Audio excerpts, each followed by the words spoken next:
Thank you, Donald, and good evening, everybody. Well, a Spanish prosecutor has asked the judge to issue a European arrest warrant for the ousted Catalan leader, Carles Puigdemont. This is after he and four of his closest allies failed to comply with a summons to appear in court in Madrid today. They were, of course, in Brussels, being photographed drinking coffee in a bar. But some of the Catalan politicians did turn up and appeared before Judge Carmen Lamela, and 8 of them have been remanded in jail. A 9th will be set free if he pays a bond of €50,000.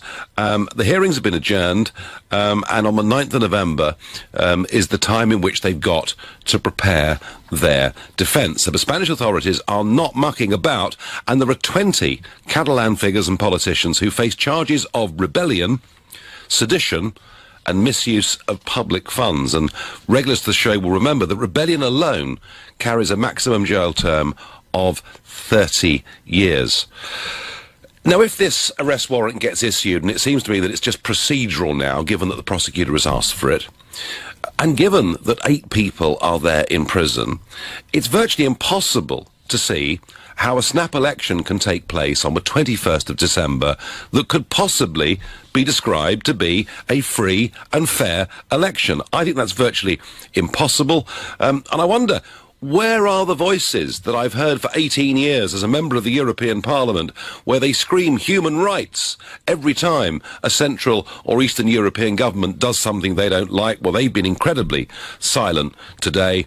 So the arrest warrant is now merely a formality. And I'm asking you whether you think that the prospect of Puigdemont being arrested, taken back to appear before a court in Madrid and put in prison, whether you think this is justified. You know, perhaps you think it's way too heavy-handed. Yes, OK, he did declare UDI, but surely negotiation might be a better way forward. If that's how you feel, call me on 0345 6060 973.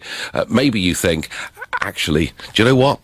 This guy has just ridden a coach and horses through the Spanish constitution. He's behaved illegally. He deserves what's coming to him, in which case text at 84850. Or maybe you think that actually the Catalonian people deserve to have their voice heard, in which case tweet using the hashtag Farage and LBC, and you can watch me on Facebook and comment there. I'm live from here in New York, a New York that is still in quite a fair degree of shock after the horrors of 2 days ago.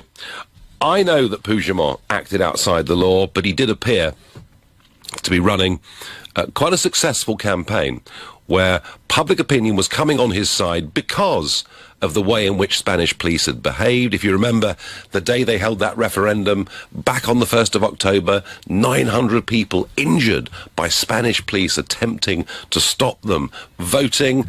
And I felt he was winning in many ways. I have to say, my own view is that if you are the leader of a genuine independence movement, when the going gets tough, I think the last thing you do is disappear off to Brussels. You know, 1 minute he declares a UDI, the next he's slapped down by Rajoy and the Spanish government, and before you know it, he's on a plane and off in Brussels. And I don't think that of itself is particularly impressive. I think those that are fighting for independence sometimes, frankly, have to go to prison en route to get what they want. But it's the behaviour of the Spanish government that I'm asking you about tonight. Is their behaviour justified? They've put 8 people, 8 Catalan politicians are now in prison. Puigdemont is about to have a European arrest warrant issued for him to hoik him back to Madrid. Is this fair and reasonable conduct, or is it completely over the top? Alan in Mill Hill is my first caller on this subject. Good evening, Alan. Hello, hi, good evening. Hello, Nigel. Good evening. Well, it's very kind of you. New caller to the show. Alan, what motivated you? How do you feel about this?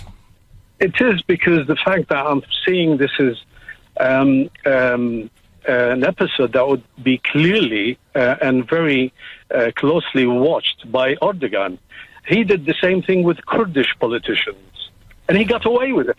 And, Turkey is with Europe, or proximity of Europe, and seeing what they've done in Spain, it's like justified what he has done with Kurds, because they were exactly the same, in a way similar, but they didn't hold a referendum there. They just wanted their political rights, and they were all elected politicians, mind you, and he chucked them all in prisons. Now, what Spain did is it's for me, it's really bizarre because they are elected. They have 2.5 million. I don't know what the numbers. Maybe someone else can correct me here, but they have been elected by numbers of people, so they're elected.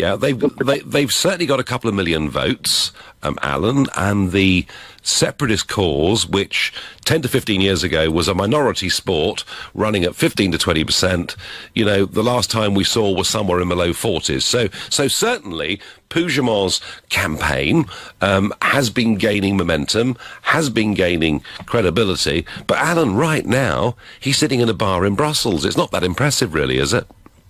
Nigel, I mean, can you just picture that with me? Say if Scotland wanted to hold a referendum and Britain calls it illegal, would they actually do what Spain has done? I would never. Well, it's a very good question, Alan. It's a really, really good question, and it is worth pointing out. Although I've never been a fan of politically, I mean, personally, Alex Salmond is very, very personable and charming and fun, but politically, I've never been a fan of Salmond or Sturgeon because I've always thought the use of this word independence was actually fraudulent, given that they wanted to stay part of the European Union. But you'll notice, Alan, that all the way through that, Salmond, in the run-up to that referendum, was always very careful, wasn't he, to stay the right side of the law. He was meticulous about that. Had he broken the law, do you think the British government would have arrested him and put him in prison? Now, this is a very good question from your part as well, Nigel, but let me put that to you. The laws that has been set in place in Spain, some of it was changed by the same Rajoy who actually sort of on a vendetta sort of course of trying to get to imprison all those people, the Catalan people, who are actually calling for independence. Now, this is very important. Nigel, please hear me out. In I don't know how many months ago, actually maybe a year, he got few of the judges who had their terms completely ended, finished. They could have been like retired and all that. He got them together to change some of the laws, which now he actually using against Puigdemont and the others. This is very important, and not to forget, please, Nigel, that the PP, the Partido Popular, the Popular Party, is actually the same party that was set up by Franco, the fascist Franco. Well, Alan, we could look at families in German politics or Austrian politics. I'm not sure that's helpful, but I do think, as you do, that Rajoy has behaved incredibly badly. I find it difficult to look at the way Spain's behaving to call it a 21st century modern democracy, don't you? I absolutely agree with you, but this is not the way to go about solving an existential, if you like, political problem that Spain is facing. This is not the right way, because he will antagonize a section of Catalonians, and he did already. Well, I think he will too. No, Alan, I've felt all the way through this that Catalonian separatism gets closer with every action of the Spanish government, and it may well be a calculation that Puigdemont's in Brussels because he wants a European arrest warrant to martyr him, and maybe that's his thinking. I just sort of think it's a bit odd that he's sitting there in Brussels. Alan from Mill Hill, I thank you very much. The ousted Catalan leaders should move to Gibraltar, as the Catalonian government in exile suggests. Richard, well, that really would be red rags to the Spanish bull, would it not? I think people need to be heard. What happened to innocent until proven guilty? Free them and let them stand on the 21st of December. Do you know, to me, if those elections on the 21st of December are not held on a free and fair basis, then Spain begins to look like a banana republic. And I've been tweeting and saying this for the last 2 to 3 weeks. If these guys are all going to be in prison and unable to campaign, those elections are a farce. And I still stand by the view that I said on Sunday, on the Sunday edition of this show. I think the only way this can be settled is to have a free and fair referendum and let both sides fight it out, and let's get a result that both sides are prepared to respect. Mind you, not everybody in the UK, of course, is respecting our referendum, but there we are. We've got a call from Costa Rica. Matthew is calling from Costa Rica. Good morning, I guess it is there, Matthew. Yes, it's still morning. Good afternoon to you, Nigel. Yes, okay, well done. On the ball. Right. Well, I think first of all, you'll agree with me when I say I think I'd rather be in prison in Madrid than stuck in Belgium on political asylum. Well, yeah. It's certainly, if you got my mugshot and my name, Brussels is not a very welcoming place. That is true. But I mean, how do you think Puigdemont's playing this? Yeah, well, I think he's playing it terribly, and I disagree with you on this particular issue. I think that Catalan independence is actually getting further away now. I really don't think that Puigdemont should be doing a Julian Assange hiding out in Belgium. I think really it's doing a disgrace to national or regional pride, depending on how you want to look at it, in Catalonia. Yep. And the man's done already incredible damage to Catalonia. The Spanish newspaper ABC reported that 7 out of 10 Catalan companies have already moved to the Madrid region. So I think he just needs to come back and face the music now. All right, so you really, Matthew, have little sympathy for Puigdemont or the way in which he's behaved? None whatsoever. I mean, no. I do think that the sentence is a little bit heavy-handed, but I would remind you that is the maximum, so it's up to 30 years, not necessarily 30 years. Sure. But so of course he's worried about jail, but he knew that what he was doing was illegal. It's misuse of public funds, and he went ahead and did it anyway. Yeah, no, Matthew, I think he should have stood there and faced the music, and I think he would have looked like a stronger leader had he stayed where he was, unless it's part of some master plan that he actually wants to be extradited under a European arrest warrant. Don't know. Matthew from Costa Rica, I thank you. Kevin agrees with you. He says 100% not heavy-handed. He deserves his punishment, as do the others. They broke the law and caused chaos as elected members, and then the leader does a runner, leaving the rest to face the consequences.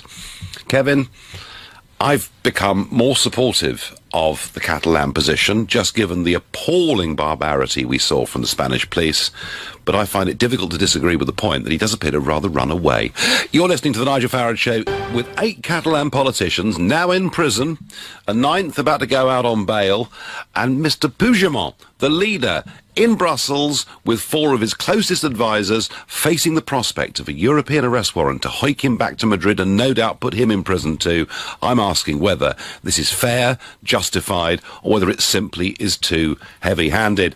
On Twitter, Nigel Farage talks about respecting referenda results when he said he'd demand a rerun if Remain had won. 52-48, pure hypocrisy, says James. Oh, James, please, I didn't demand a rerun. Do you know what? Had the Remain side won the referendum in June 16, there would have been no prospect of another referendum for many, many years to come. A legal referendum in Catalonia is a great idea as long as both sides tell the truth when campaigning, says Ian. Well, you know, one man's truth is another man's deception, but I do think the only way this gets solved is through a full, free and fair referendum.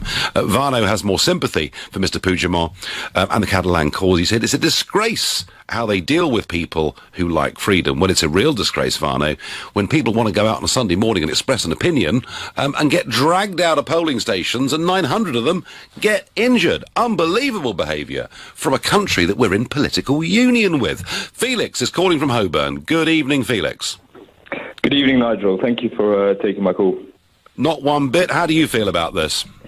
Well, I think an important point that I think often gets missed is that the EU really does not miss an opportunity to appropriate, the values of democracy and human rights for itself, but then it doesn't enforce them, and indeed often goes against them as an institution. So you have these, the Catalans trying to hold a legal referendum, Spain simply not allowing them to hold a constitutionally legal referendum, and then the EU not doing anything about it. And to me, it's just completely baffling, especially when... do you know, Felix, the number of times I've heard Mr. Juncker and his predecessor, who was there, Mr. Barroso, and indeed Martin Schulz, when he was president of the European Parliament before he went off to try and take on Angela Merkel, the number of times I've heard these senior figures in the European Union talk about peace. You know, we have kept the peace. Without us, there would have been war in Europe. We brought democracy to Eastern Europe. We brought down the Berlin Wall. We are the organisation who is here for good, for human rights, for a better, fairer, decent world. And yet, when they see... Frankly, I mean, I think what happened on October the 1st was a human rights abuse. Genuinely, I do. And when they see it and it doesn't suit them, Felix, they don't say a blooming thing, do they? Yeah. No, and I'm from Luxembourg myself, so you know, Mr. Juncker was my prime minister until a few years back, and I think you know, in the EU and especially in Luxembourg, we have lost sight of what we hold dear. You know, what our, or at least my great-grandparents fought for, namely independence. And we've lost sight of why we wanted that. And we are giving away, at least in Luxembourg, our sovereignty to the EU, and the Catalans aren't being allowed to you know, determine their own government, which is crazy. No, but it's fascinating, Felix. I mean, I've got a tweet here. Are Catalonia not falling for an EU trap? Did the EU not always want regions over countries? This may be suiting the EU, says Lisa. What I've seen happen with this, Felix, is the European Union encouraged the breakup of countries into strong regions. It's why they were so pro the Scottish movement to break away from the UK. But up until now, Felix, all these little regional groups that have wanted to break away from their own nation states have all wanted to be part of the European club. For the first time, what we see in Catalonia is a breakaway group that doesn't want to be part of the European club. And doesn't that explain their behaviour, Felix, more than anything else? I think to an extent, sure, but I think what more explains the EU's behaviour is just its simple undecisiveness, and that it can't really make up its mind about these key issues. And of course, it wants to remain in power. So the status quo is for it. Is the best outcome for the... I think, Felix, they have made their mind up. I'm going to disagree a bit with you at the end here. They have made their mind up. They see Spain as being a key pillar of centralising the European Union deeper still than it is today, and they see Catalonia as potentially being a disaster, something that would make Brexit look like a Sunday afternoon picnic, and that's why they've chosen the course of action they have. I thank you. Theo says on Facebook, if he had stayed in Catalonia, this would have been in vain. It's about a political persecution, and if he is to be arrested, this should be carried out abroad so that the whole world can see the true face of the EU. Theo, I accept that maybe this is his calculation. Maybe his calculation is that he's hiked out of a Brussels coffee bar, put on a plane, made to appear in Madrid, chucked in jail, and that gives him martyrdom status in Catalonia.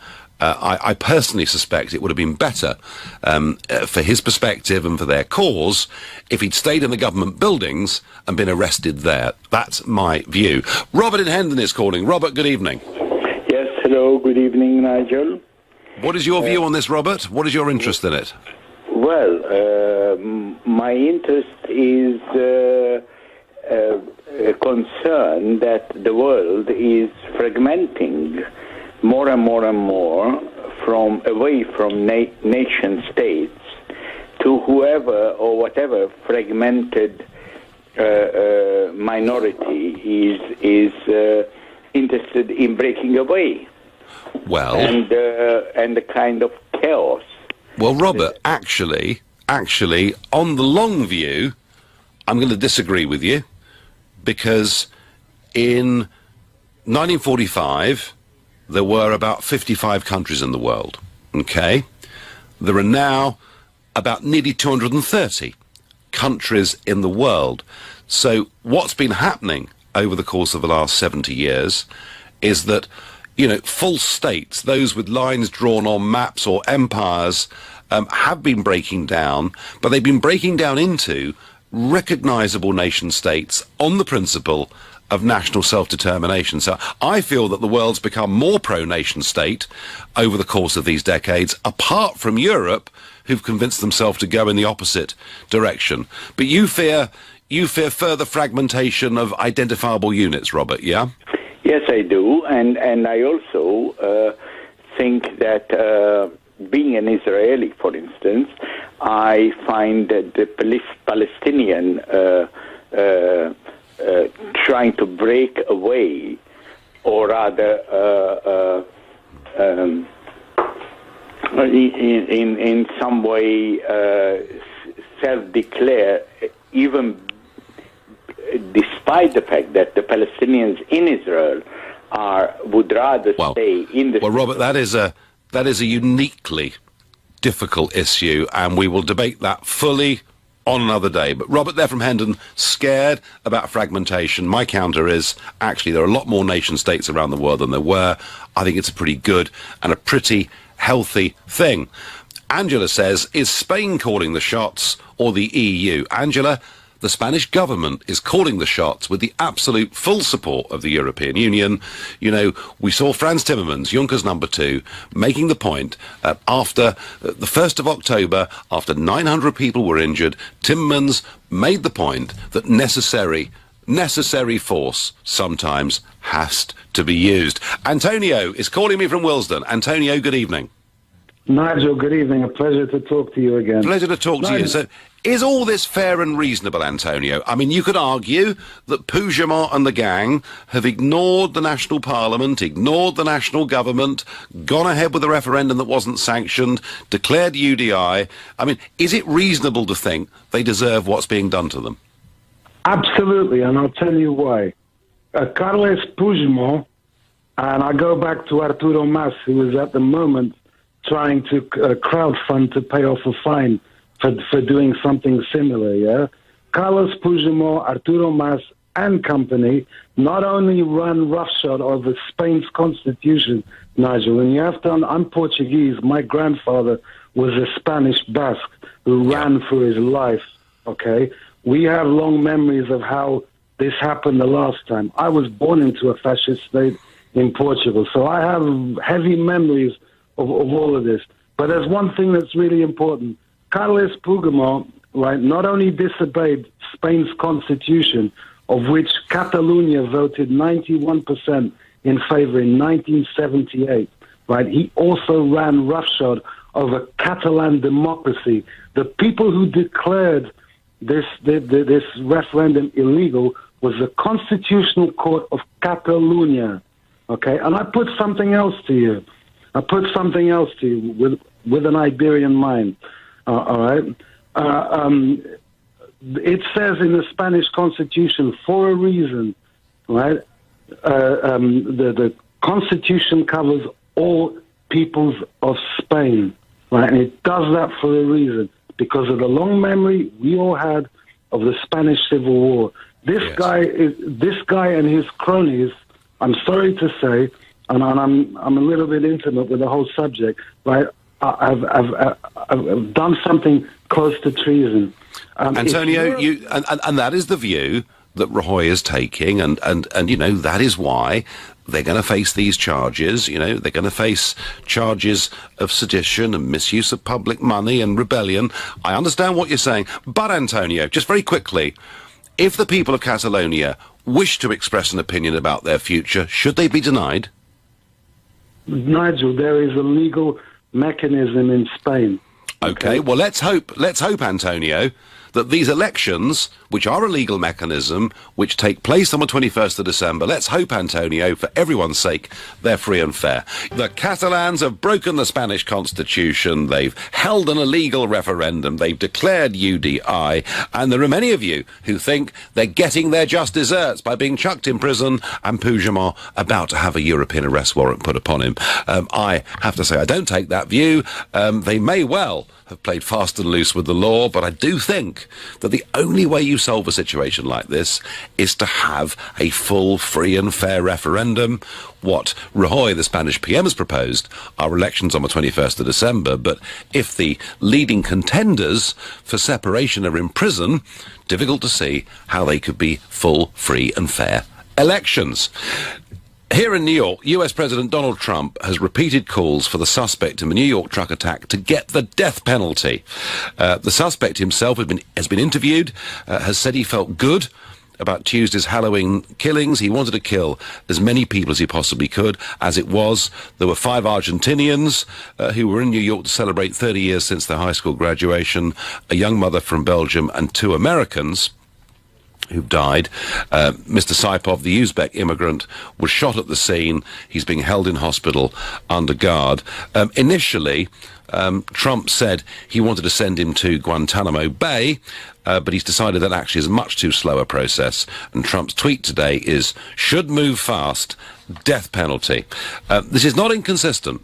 Trump in the past has paid for adverts in newspapers after horrible things have happened, saying, bring back the death penalty. I wonder what will happen.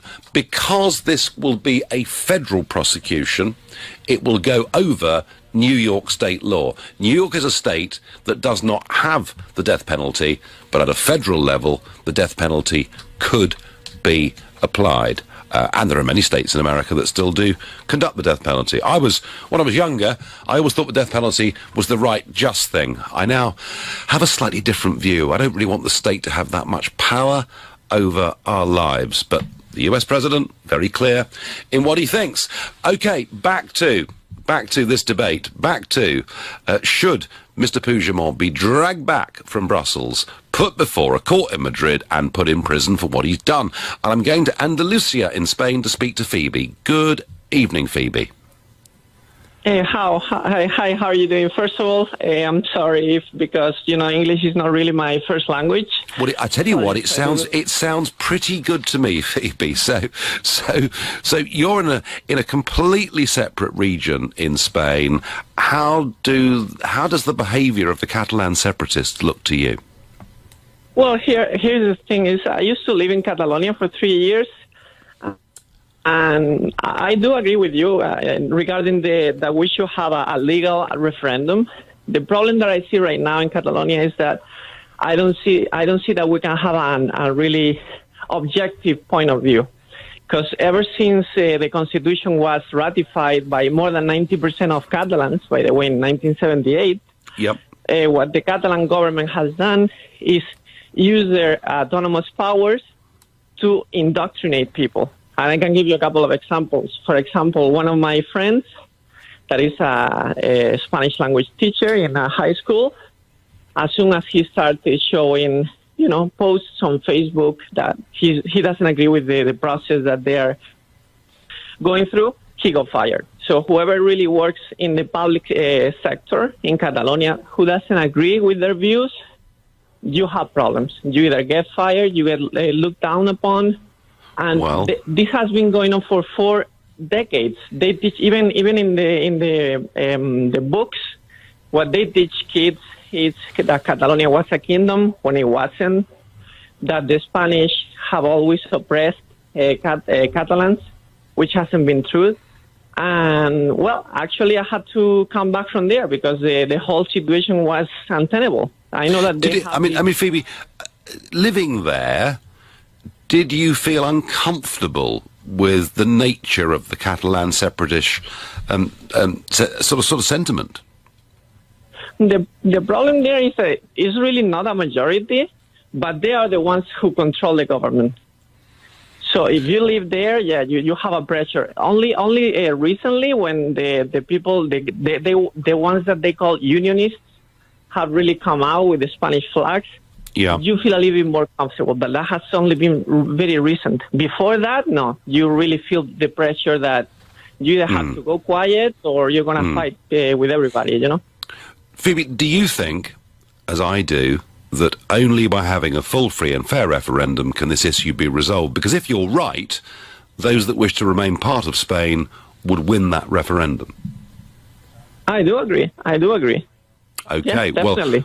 Well, tell Mr. Rajoy that's the way out, because even though Mr. Rajoy, Phoebe, has got the rule of law on his side, he's looking a little bit thuggish the way he's going about it. Phoebe, from Andalusia, great call, very interesting perspective, making the point that, right through the public sector, they've actually been using the separatists, the organs of government, to push their point of view. That's Phoebe's experience. Others may think differently to that. The Catalan government broke the law and should face the consequences. What's there to talk about? Nothing to do with the EU or anything else. Lots of you have that view. Why these guys should be exceptions? We should make the rules up as convenient and change them? No. Yes, they should be arrested. Rick says we all know that the Spanish government will not allow the Catalans to have a proper referendum because they know the Catalans will vote to leave. Rick, we don't know the Catalans would vote to leave. We know that prior to the referendum that took place on the 1st of October, prior to that, it was always seen that the Catalans were in a minority. There was a 43% turnout in that referendum, 92% of whom voted for separation. If you had a full referendum and the turnout was 80% or 83% or whatever it might be, who's to say? I don't know who would win, but I don't see any other way of solving it. Felix, another Felix, is calling from Beckenham, a new caller too. Felix, good evening. Hello, Nigel. Good evening. 2 points. The referendum was illegal, according to the Spanish Constitution, which was agreed by a referendum where over 90% of Catalans agreed.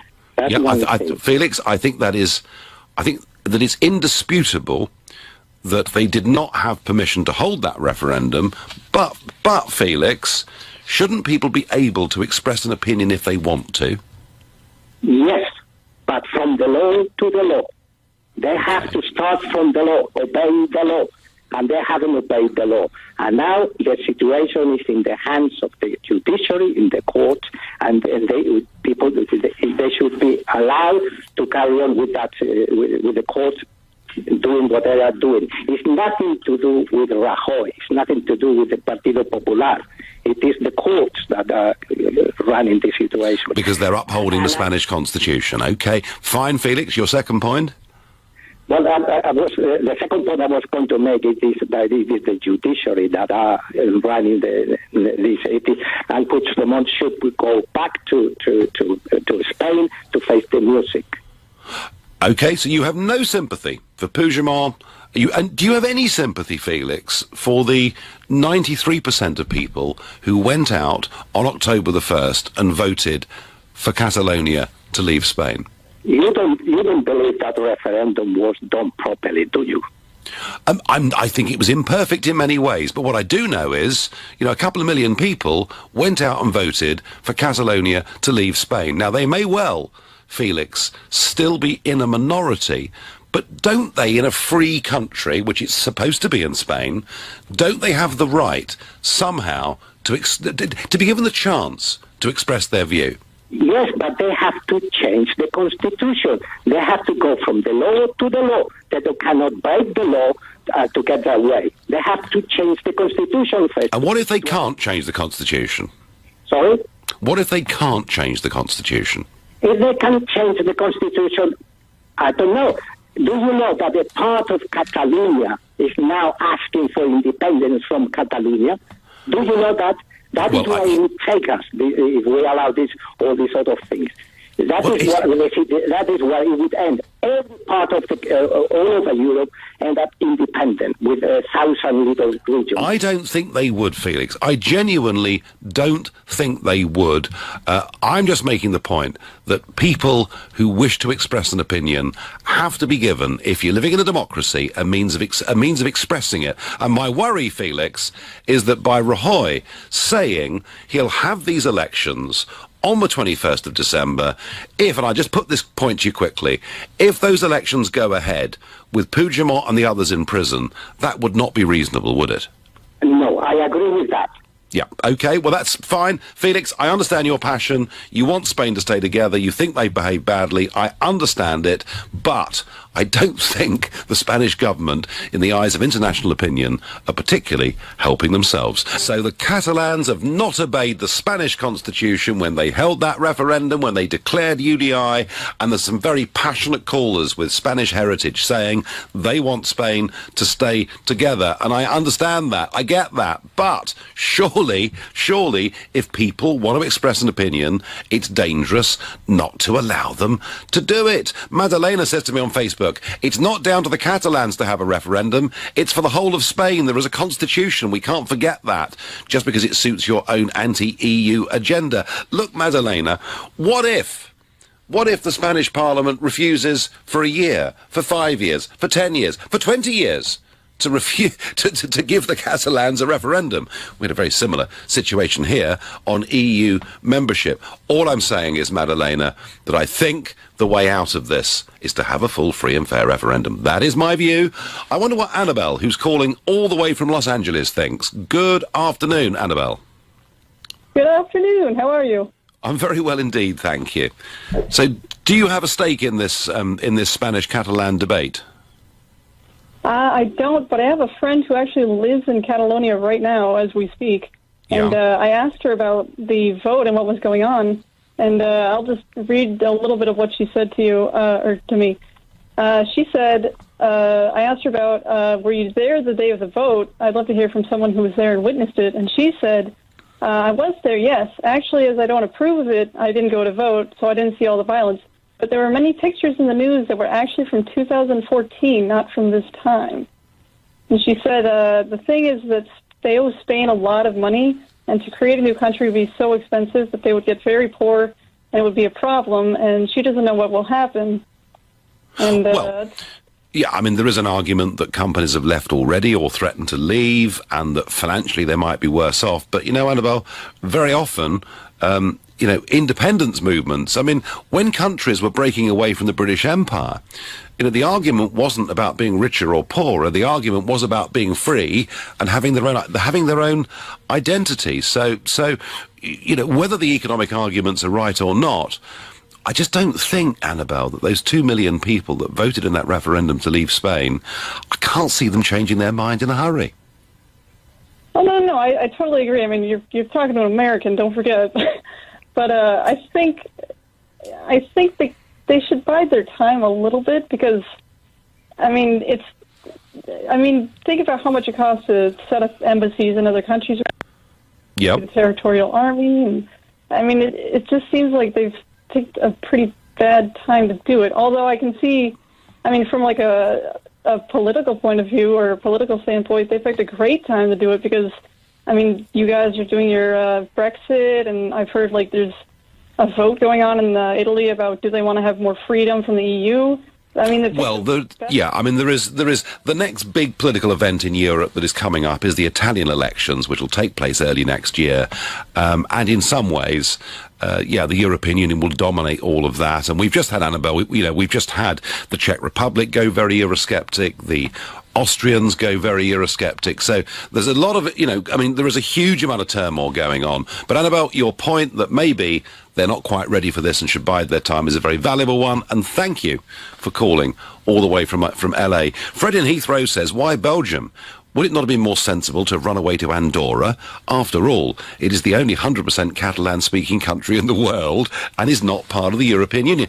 Good point, Fred. But I'm beginning to think maybe Puigdemont's thinking is that the European arrest warrant gets issued, he gets dragged back there, that gives him a degree of martyrdom. I'm still not sure that, frankly, being in Brussels at the time when 8 of his colleagues get put in prison, when he's sitting there in a coffee shop, I'm not sure that chaotic press conference we saw on Monday, I don't think it's looked very good, personally, I have to say.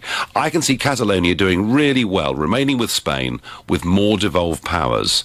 As they are staying in the EU, their people will continue to prosper, says Matt. Well, some would say that's not the case, but is simply having more devolved powers is that really enough to satisfy those people who turned out on the 1st of October? I'm not sure it is.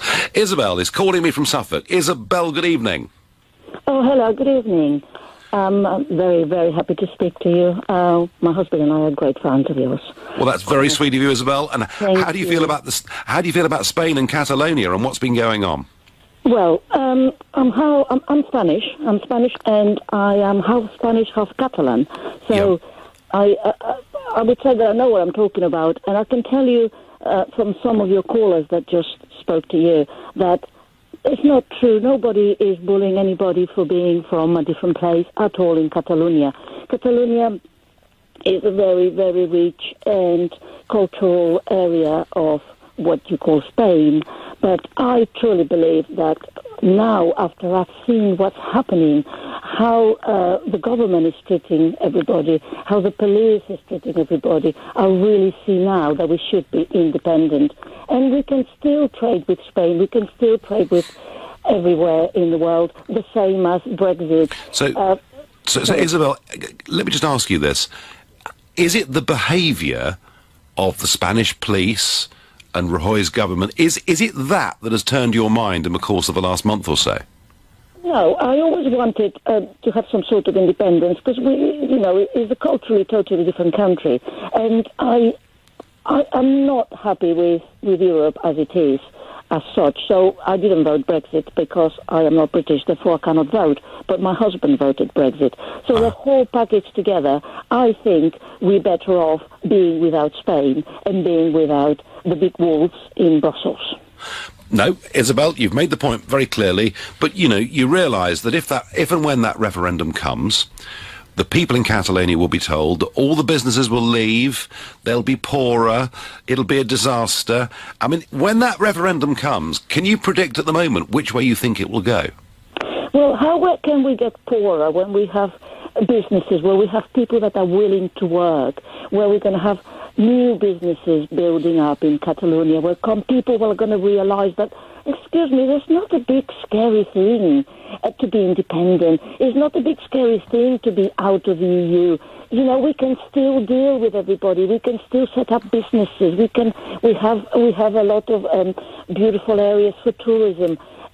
Come on, it's just a scarymonger's. No, it's not going to happen, Nigel. Isabel, thank you so much for your call. Isabel, they're making the Eurosceptic point for Catalan independence. And it's arguments like Isabel's that frighten the life out of Jean-Claude Juncker, the President of the European Commission, which is why last weekend he was saying the cracks are beginning to show in Europe. And my last caller on this subject this evening is Luke in Croydon, who's a new caller to the show. Luke, good evening. Good evening, Nigel. How are you doing? I'm doing fine. So what do you think? Is Puigdemont a bad guy or a good guy? Well, I can't say there is a straight answer to that, but my instinct is telling me that he should face the music, because Catalonia is a rich area of Spain, yes, but they didn't build everything on their own. They did benefited from all the infrastructure built by the Spanish government, so they do have their part to paying the debt that Spain owes as well. So if they want to leave, that's not the biggest issue. But the biggest issue is, how do you do that? How do you go around your things? That's where they got it wrong. That's how I am concerned. Well, some would say the British government are grappling with that issue right at the moment with the European Union. So you think that there needs to be more practical discussion from the Catalan separatists as to how they're going to do it before they really become legitimate?